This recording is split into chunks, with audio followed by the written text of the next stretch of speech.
عزیز طلباء و طالبات، السلام علیکم۔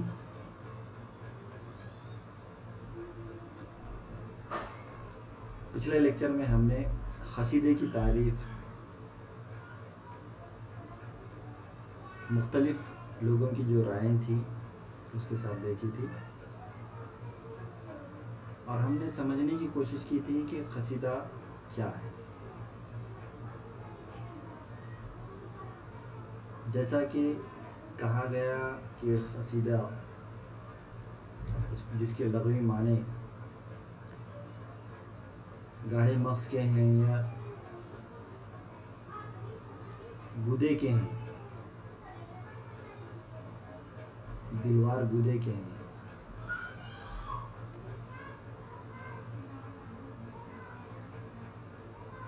قصیدے میں کیونکہ یہ روایت عربی سے فارسی اور فارسی سے اردو میں رائج ہوئی ہے، اس وجہ سے ہم دیکھتے ہیں کہ عربی لفظ قصد سے قصیدہ مشتق ہے، اور قصد کے معنی عربی لفظ قصد کے جو معنی ہیں وہ ہیں ارادے کرنے کے۔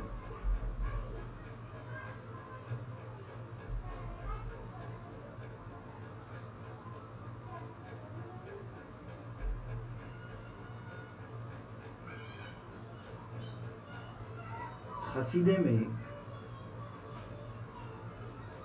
کسی کی تعریف یا حج و بیان کی جاتی ہے،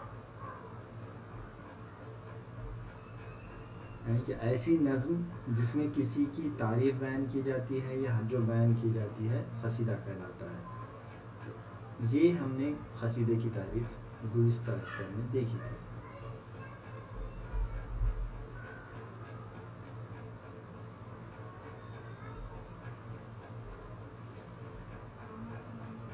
اس تعریف سے یہ بات واضح ہو گئی کہ قصیدہ صنف میں کسی کی بڑائی بیان کی جائے گی یا کسی کی برائی بیان کی جائے گی۔ اس کے علاوہ اور بھی کچھ موضوعات کو قصیدوں میں جگہ دی گئی ہے، جیسا کہ پند و نصیحت ہے، اخلاقیات ہے،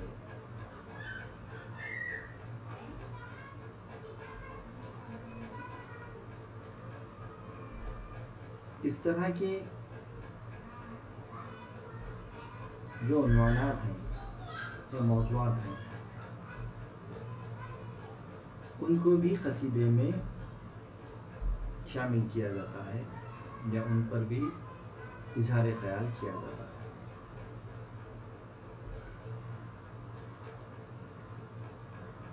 شکایتیں بھی کی جاتی ہیں،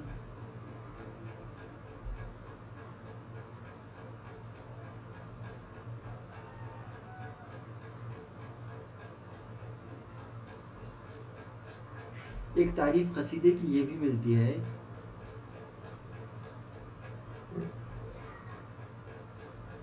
بڑے بڑے مضامین زور طبیعت اور پوری طاقت کے ساتھ لکھے جاتے ہیں،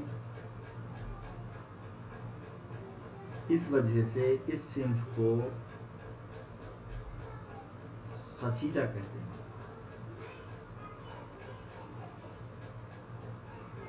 قصیدے میں جیسا کہ موضوعات سے واضح ہے کہ بڑے بڑے مضامین دیکھنے کو ملتے ہیں، طویل ہوتے ہیں، اس کے ساتھ ساتھ اس میں زور طبیعت کا زور بھی دکھائی دیتا ہے اور پوری طاقت کے ساتھ یہ لکھے جاتے ہیں، اس وجہ سے بھی اس کو قصیدہ کہا جاتا ہے۔ ایسی بھی ایک تعریف ہماری سامنے آتی ہے۔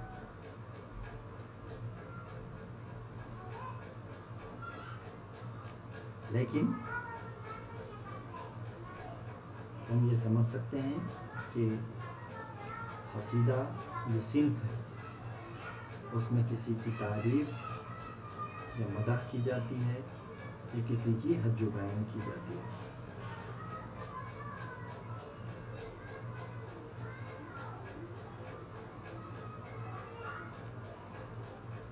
قصیدے میں انداز بیان، زور کلام، تخیل کی بلند پروازی، شوکت لفظی اور تراکیب، محاوروں، استعاروں کا برمحل استعمال بہت زیادہ اہمیت رکھتا ہے۔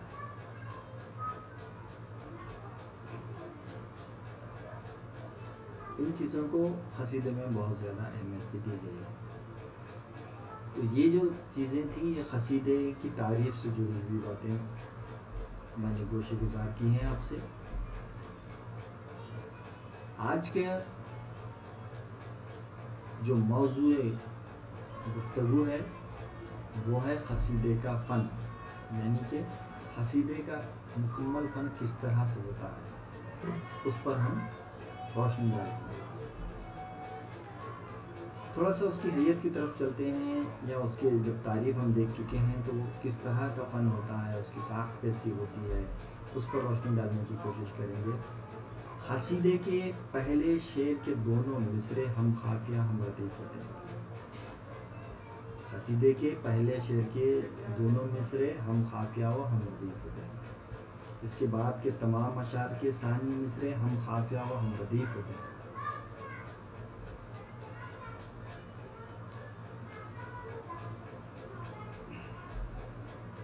ہم قصیدے غیر مردف بھی لکھے جاتے ہیں۔ قصیدے میں مضامین خیالات مسلسل اور مربوط ہوتے ہیں، یعنی کہ جو خیالات پیش کیے جاتے ہیں وہ ایک تسلسل کے ساتھ پیش کیے جاتے ہیں، اور موضوع کے لحاظ سے ان کا عنوان بھی ہوتا ہے، یعنی کہ جو خیالات پیش کیے جا رہے ہیں اسی کی مناسبت سے قصیدے کا ایک عنوان بھی ہوگا۔ اب عنوان کی کوئی قید نہیں ہے، وہ عشق مضامین بھی ہو سکتے ہیں، یا تعریفیہ مضامین بھی ہو سکتے ہیں، یا پھر اور ہجویہ مضامین بھی ہو سکتے ہیں۔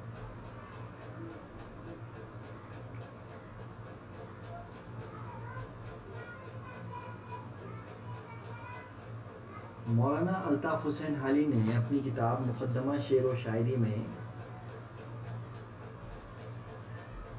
مرثیہ اور قصیدہ دونوں میں ایک بات مشترک بتانے کی کوشش کی ہے۔ وہ کہتے ہیں کہ مدح مرثیہ اور قصیدے میں قدر مشترک ہے۔ مرثیے میں بھی تعریف کی جاتی ہے، مرثیے میں جس کی وفات ہوئی ہے، جس کی موت ہوئی ہے، اس کی تعریف کی جاتی ہے، لیکن یہاں قصیدے میں زندہ شخص ہے، اس کی تعریف میں لکھا ہوا قصیدہ کہلاتا ہے۔ تو یہاں یہ بات واضح ہو جاتی ہے کہ مرثیے میں بھی مرنے والوں کے فضائل بیان کیے جاتے ہیں۔ تو مقدمہ شعر و شاعری میں مولانا الطاف حسین علی کہہ رہے ہیں کہ جہاں پہ قصیدے میں زندہ لوگوں کی تعریف بیان کی جاتی ہے، وہیں مرثیے میں جو گزر چکے ہیں، جن کی وفات ہو چکی ہے، ایسے لوگوں کی تعریف بیان کی جاتی ہے۔ یہ بات دونوں میں مشترک ہے، ایسا خیال مولانا الطاف حسین حالی نے مقدمہ شعر و شاعری میں پیش کیا ہے۔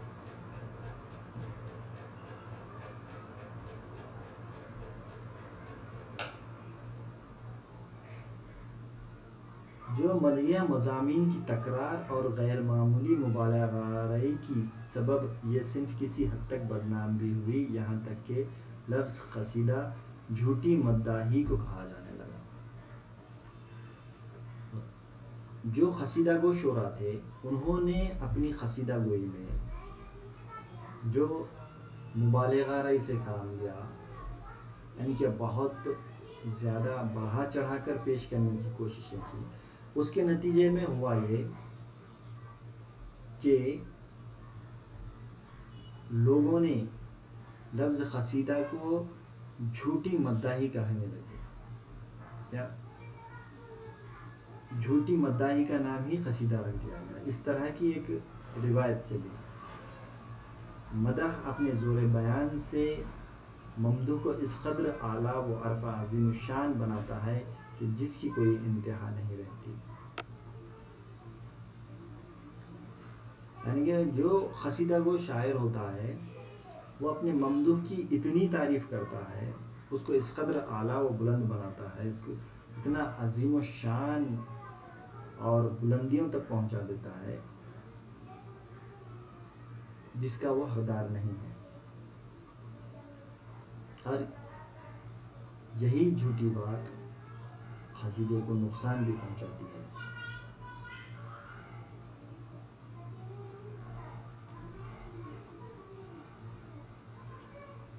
شعرا، بہت سارے شعرا حمدیہ، نعتیہ، منقبتیہ، وصفیہ اور تاریخی قصائد کا بھی اہتمام کرتے ہیں.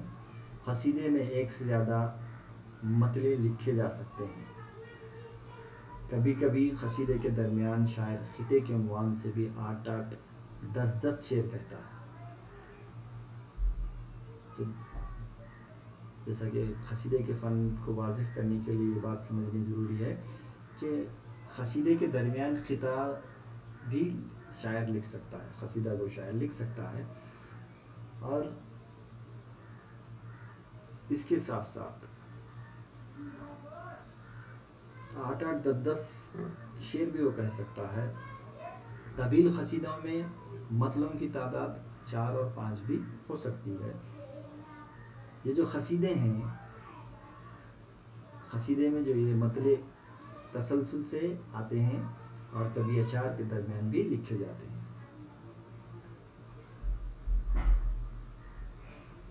2 مطلعوں کے قصیدے کو ذو مطلعین اور 2 سے زیادہ مطلعوں کے قصیدے کو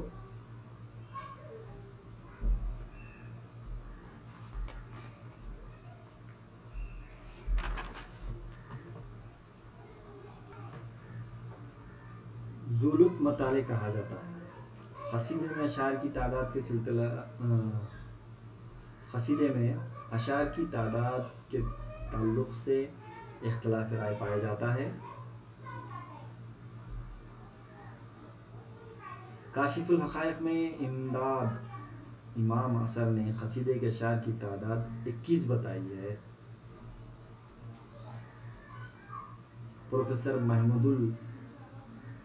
محمود الہی نے شمس خیز رازی کے حوالے سے قصیدے کو 15 یا 16 شعروں تک محدود کیا ہے، جبکہ رام بابو سکسینہ نے قصیدے کے لیے اشعار کی تعداد 25 بتائی ہے.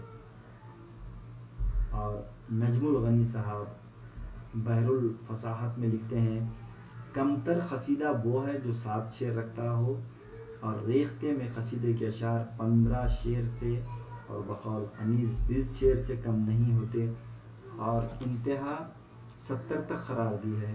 لیکن فصاحہ متاخرین کے قصیدے 200 شعر تک پائے گئے ہیں. بعض شعرائے فارسی نے 120 شعر تک حد مقرر کی ہے، اور عرب کے شعراء نے 500 اشعار کے قصیدے لکھے ہیں. غلام علی آزاد بلگرامی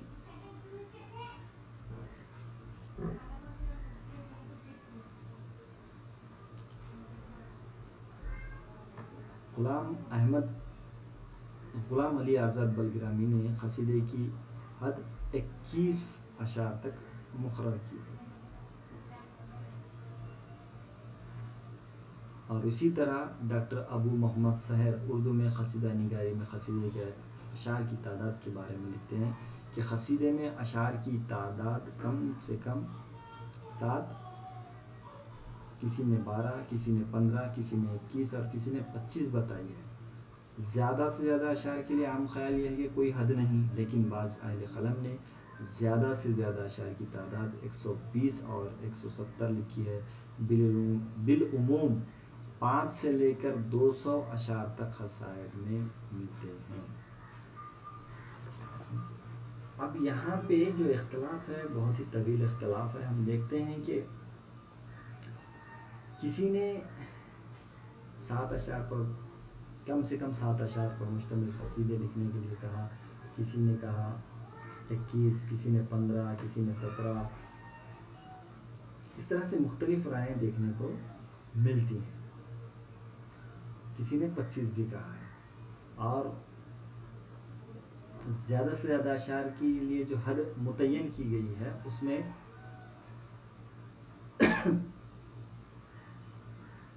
کسی نے 70 کہا، کسی نے 200 کہا، کسی نے 120 کہا، لیکن ہم عربی شعراء کے پاس اگر قصائد کی شعروں کی تعداد کو دیکھتے ہیں تو ان کے پاس 500 اشعار کے قصیدے بھی دیکھنے کو ملتے ہیں۔ اب یہ مختلف جو رائیں اس پر آئی ہیں، کسی ایک رائے کو ہم حتمی نہیں مان سکتے۔ شعراء نے اپنی اپنی صلاحیت، اپنی اپنی جو کوشش تھی یا اظہار خیال کا جو انداز تھا، اس حساب سے انہوں نے اپنی اپنی حد متعین کی اور اسی حساب سے انہوں نے اپنے قصیدوں میں اشعار پڑھائے۔ تو قصیدے کا فن اس طرح کا فن ہے جس میں ہم یہ سمجھ سکتے ہیں کہ پہلے شعر کے دونوں مصرے ہم قافیہ و ہم ردیف ہوتے ہیں، اس کے بعد تمام اشعار کے ثانی مصرے ہم قافیہ و ہم ردیف ہوتے ہیں، یا صرف ہم قافیہ۔ قصیدے میں مضامین، خیالات تسلسل اور ربط کے ساتھ پیش کیے جاتے ہیں۔ موضوع کے لحاظ سے بھی قصیدوں کے عنوانات دیے جا سکتے ہیں، اور موضوع عشقیہ مضامین پر بھی مشتمل ہو سکتا ہے۔ مولانا الطاف حسین حلی نے مقدمہ شعر و شاعری میں مرثیہ اور قصیدہ دونوں میں ایک بات جو مشترک انہیں دکھائی دیتی ہے، اس پر انہوں نے روشنی ڈالتے ہوئے کہا ہے کہ مدح ایک مشترک بات دونوں اصناف سخن میں دیکھنے کو ملتی ہے۔ مرثیے میں مرنے والے کے فضائل بیان کیے جاتے ہیں، اور قصیدے میں جو حیات ہیں، جو زندہ ہیں، ان کے صفات کو بیان کیا جاتا ہے۔ قصیدے میں مبالغہ آرے سے بہت زیادہ کام لیا جاتا ہے، جس کے نتیجے میں کئی دفعہ اس کو جھوٹی مدح بھی کہا جانے لگا۔ جو قصیدہ گو شعراء تھے انہوں نے تعریف کرتے ہوئے بہت مبالغہ آرائی سے کام لیا، جس کے نتیجے میں قصیدہ نگاری میں حقیقت کم دکھائی دینے لگی، اور اسی کی وجہ سے اسے جھوٹی مداحی بھی کہا جانے لگا۔ بہت سے شعراء نے حمدیہ، نعتیہ، منقبتیہ، وصفیہ اور تاریخی قصائد بھی لکھے ہیں۔ قصیدے میں ایک سے زیادہ مطلع لکھے جا سکتے ہیں۔ قصیدے کے درمیان شاعر خطے کے عنوان سے بھی 8 10 شعر کہہ سکتا ہے، اور طویل قصیدوں میں مطلعوں کی تعداد 4 اور 5 بھی ہو سکتی ہے۔ قصیدے میں یہ مطلع تسلسل سے بھی آتے ہیں اور کبھی اشعار کے درمیان بھی لکھے جاتے ہیں۔ 2 مطلعوں کے قصیدے کو ذو مطلعین کہتے ہیں، اور 2 سے زیادہ مطلعوں کے قصیدے کو ذو المطالع کہا جاتا ہے۔ پھر یہاں پہ آخر میں وہی بات آتی ہے کہ قصیدے کے اشعار کی تعداد، یعنی کہ کم سے کم کتنے اشعار ہونے چاہیے اور زیادہ سے زیادہ کتنے اشعار پر قصیدہ مشتمل ہونا چاہیے، اس کے بارے میں مختلف رائے پیش کی گئی ہیں۔ اس میں اختلاف دیکھنے کو ملتا ہے۔ کسی نے کم سے کم جو تعداد ہے اس میں کسی نے 7 کہا، کسی نے 15 کہا، کسی نے 20 کہا، کسی نے 21 کہا، اس طرح کی تعداد بتائی گئی۔ اور زائد جو اشعار کی تعداد ہے، یعنی کہ زیادہ سے زیادہ کتنے اشعار ہم لکھ سکتے ہیں قصیدے میں، اس کے لیے کسی نے 120 کہا، کسی نے 170 کہا، کسی نے 200 کہا۔ لیکن عرب کے جو قصیدہ گو شعراء تھے انہوں نے جو قصائد لکھے ہیں اس کو دیکھنے پر پتہ چلتا ہے کہ ان کے جو قصائد ہیں 500 اشعار پر مشتمل قصائد ہیں۔ اس طرح سے قصیدے کا جو فن ہے وہ اردو میں بھی دیکھنے کو ملتا ہے، اور یہاں پہ جو قصائد لکھے گئے ہیں قصیدہ گو شعراؤں نے اپنی صلاحیتوں کے حساب سے یا پھر اپنی ضرورت کے حساب سے انہوں نے کیا کیا ہے، قصیدہ کی جو کم سے کم اشعار اور زیادہ سے زیادہ اشعار کی جو تعداد ہے اس کو ملحوظ رکھتے ہوئے انہوں نے اپنے قصائد لکھے ہیں۔ شکریہ۔